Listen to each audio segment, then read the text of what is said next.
And now I'm going to give you direct tools to what that looks like, okay? Mothers, when you're sitting there and you feel like, oh, I need a man, to come protect and provide for my home and da da da. No, go to the Lord in prayer.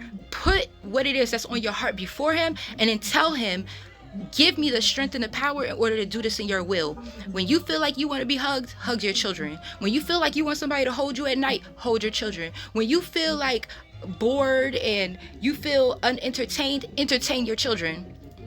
When you are struggling in your home as a child, don't start trying to go to somebody else's house. Don't start trying to put yourself in a relationship. Put yourself in a relationship with God. Start being on your knees more often, praying. Start fasting. Start getting into the gifts that God has given you. If you draw, start drawing more. If you've mastered drawing with a pencil, start drawing with a pen. If you've mastered drawing with a pen, start painting. If you have mastered painting, start sculpting. But continue to grow in what God has given you. If you are a writer, write the things the things that you see wrong, write them as though they're right, and tell the story of things being right.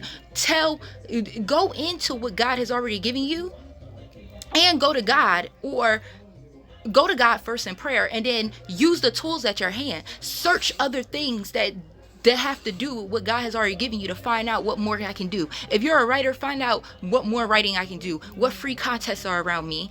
Find out if your local college offers free things on the weekend. Instead of going out to party and drink and smoke, find yourself there. People may discourage you, but if you do things like join the Church of Jesus Christ of Latter-day Saints, they have so many programs for single young people who are with children, without children. They have so many things for children that take place at that church that can give you a fuller life within Christ.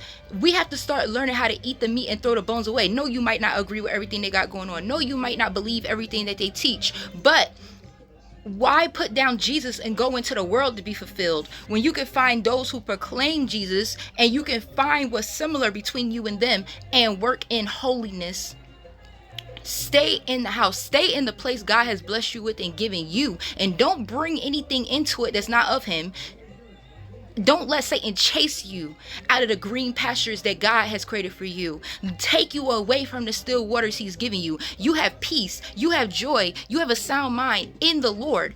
But if you do as I did and you try to go out into this world and if you try to create a family, you try to force yourself to have a husband, you try to force yourself to become a wife, you try to force yourself to have children and make a perfect picture, you try to force yourself to go to the parties, and you try to force yourself to drink and smoke, and you're going to end up with more demons and more problems and more pain